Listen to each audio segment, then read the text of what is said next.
ஆயர்கள் குருக்கள் கொடுத்து ஓடிடுறாருன்னா என்னன்னா கண்டித்து கேட்க மாட்டார்கள். உதாரணத்துக்கு பிரைஸ் எல்லாத்தையும் எடுத்துக்குவோம். இது தப்புன்னு தெரிஞ்சாலும் உடனே போய் அங்கே கேட்க முடியாது. அவர்கள் உடனே இவர்களை மதிக்காமல் போய் செயல்பட ஆரம்பிச்சு விடுவார்கள். ஆனால் அந்த மதிப்பு போய்விடுமே என்ற ஒரு அச்சம் வரும். இப்போ நம்ம திருத்தந்தையை பாருங்கள் இல்லையா, அவங்களுக்கு தெரிஞ்சது தானே. வந்தோடனே பார்த்தீங்கன்னா 2வது நாள் 3வது நாளே அது செய்யக்கூடாதுன்னு ஊரே எல்லாம் உலகத்தே பகச்சிக்கிற மாதிரி நிறைய அனௌன்ஸ்மெண்ட் வரிசையாக. ஏன்னா அவர் பயப்படலை. அவர் எப்படி இருந்தார்?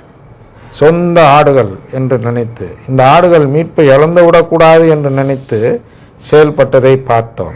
அதுபோன்று மற்ற குருக்களும் செயல்படலாம். இதுபோன்று திருத்தந்தை சொல்லிவிட்டார் என்ற அடிப்படையிலாவது அதே தைரியத்துடன் செயல்பட்டால் ஒவ்வொரு பங்கையும் திருத்தலாம். அதனால் இந்த விட்டு விட்டு ஓடுவது என்றால் சரி நம்ம ஏன் அந்த நேரத்தில் எதாவது பேசிட்டு நம்ம சைலண்ட்டாக இருந்துட்டு எதை தலையாட்டிட்டு போயிடுவோம் அப்படின்னு நினைப்பவர்கள் தான் விட்டு விட்டு ஓடுவது. லிட்ரலாக விட்டு விட்டு ஓடுறதில்லை. விட்டு விட்டு ஓடுறதுன்னா அவங்களை காப்பாற்றும் செயலை விட்டு விட்டு விலகி நிற்பது, அப்படி பார்க்க வேண்டும். ஆனால் இங்கே திருப்பி படித்து காட்டுகிறேன். கூலிக்கு மேய்ப்பவர் ஓனாய் வருவதை கண். ஓனாய்னா யாரு? ஓனாய்னா வேற போதனையை போதித்து கொண்டு வருபவர்கள். இந்த இந்த நற்கருணை நம்பும் நம்பிக்கை, அதாவது கடவுளின் குடும்பத்தை நம்பும் நம்பிக்கையை நம்மிடம் இருந்து கவ்வி பழித்து புசித்து விடுபவர்கள் ஓநாய்கள். சரியா? இந்த நம்பிக்கையை ஆடுகளை ஓநாய் சாப்பிடுவது போல் இந்த நம்பிக்கையை அவர்கள் சாப்பிட்டு விடுவார்கள். அது போன்றவர்கள் ஓநாய். சரியா? அந்த எதிரிகள் வருவார்கள். அதை பார்த்துட்டு இவங்க சும்மா இருப்பாங்க. பிரேஸ் எல்லாம் சொல்லுவாங்க, வேறு ஜபத்தைலாம் சொல்லுவாங்க, வேறு ராடிக்கல் தாட்டுன்னு என்னென்னமோ சொல்லி கொடுப்பார்கள். அதையெல்லாம் பார்த்துட்டு இவர்கள் கண்டிக்க மாட்டார்கள். அவர்கள்தான் கூலிக்கு மேய்ப்பவர்கள். கூலிக்கு மேய்ப்பவர் ஓநாய் வருவதை கண்டு ஆடுகளை விட்டுவிட்டு ஓடி போவார். ஏனெனில் அவர் ஆயிரம் அல்ல, ஆடுகள் அவருக்கு சொந்தமும் அல்ல. ஓநாய் ஆடுகளை பற்றி இழுத்து கொண்டு போய் மந்தையை சிதறடிக்கும். இதுதான் இங்கே படிச்சுட்டு இருந்தோம். அந்த அடிமையை தேடுகிறார். எந்த அடிமையை தேடுகிறார்? கடவுள். இங்கே உருவத்திலையும் அதான். ஒரு நல்ல 4-5 விதமான அடிமைகள் எந்த அடிமை என்று பார்த்தால், எந்த அடிமை ஆடுகளுக்காக தன் உயிரையே விடுகிறது என்று பார்க்கிறார். அதான் இங்கே மந்தை சிதறடிக்கும். கூலிக்கு மேய்ப்பவருக்கு ஆடுகளை பற்றி கவலை இல்லை. நல்ல ஆயன் நானே. தந்தை என்னை அறிந்திருக்கிறார், நானும் தந்தையை அறிந்திருக்கிறேன். அதுபோல் நானும் என் ஆடுகளை அறிந்திருக்கிறேன், என் ஆடுகளும் என்னை அறிந்திருக்கின்றன. அவைகளுக்காக எனது உயிரை கொடுக்கிறேன். இந்த பாருங்க, ஆடுகள் அறிந்திருக்கிறது, அவர் அறிந்திருக்கிறார். நல்லா புரிஞ்சுங்க இந்த அர்த்தம். அறிந்திருப்பது என்றால் நாம் உடன்படிக்கை செய்யும் பொழுது ஒருவரை ஒருவர் அறிந்து கொள்கிறோம். அதாவது 2 பேரும் அறிந்திருப்பது, 2 பேரும் சேர்ந்து ஒரு ஒப்பந்தம் செய்வதுதான் உடன்படிக்கை. ஆனால் அந்த அறிந்திருத்தல் அப்படிங்கிறது அங்கே அவசியமாகிறது. அப்போ என்ன ஆகுதுன்னா,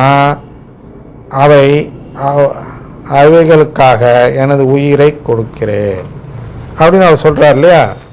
அந்த இந்த அடிமையுடைய கடமையும் அதுதான். அந்த எந்த அடிமை அந்த ஆடுகளை, எஜமானனுடைய ஆடுகளை காப்பாற்ற தன் உயிரையுமே கொடுத்து போராடுகிறானோ அவன்தான் எஜமானனை நேசிப்பவன். அவன் கடமையை சரியாக செய்கிறவன் கடமை எஜமான் நேசிக்கிறவன் அல்ல, அவன் கடமையேன்னு செய்கிறான். கடமை செய்வது மட்டுமல்லாமல் என்ன செய்யணும், ஆடுகளையும் காப்பாற்ற வேண்டும். ஏன்னா எதிரி உள்ளர் வரான், வயலில் கெடுக்கிறான். வயலில் அவன் களையை விதைக்க பார்க்கிறான், கலை ஓமையில் பார்க்கிறோம். அப்போ இந்த அடிமையுடைய கடமை என்ன? களை வளர விடக்கூடாது. எதிரி தன் வயலில் களையை விதைக்க, தன் எஜமானின் வயலில் களையை விதைக்க நாம் விடக்கூடாது. அதுக்காக தன் உயிரை கொடுத்து தடுப்பாரானால் அந்த அடிமையை இந்த எஜமானன் தேர்ந்தெடுப்பார். அதை இங்கே சொல்கிறார்.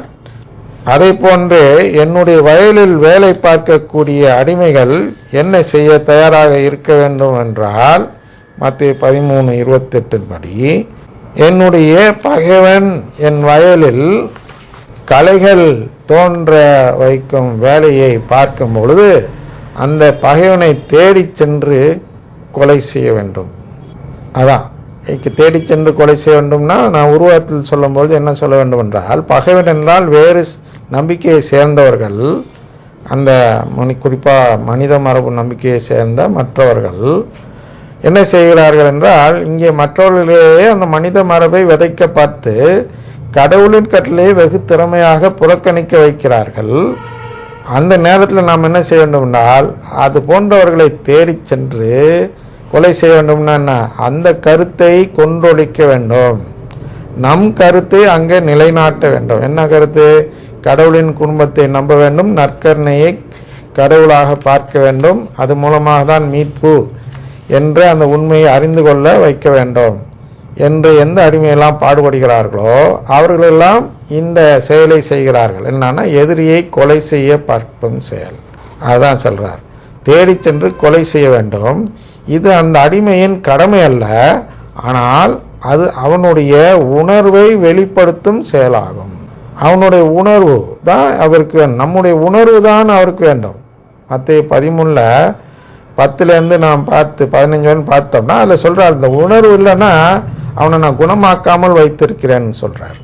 உணர்வு தான் முக்கியம், அதாங்க சொல்கிறார். ஆனால் அது அவனுடைய உணர்வை வெளிப்படுத்தும் செயலாகும்.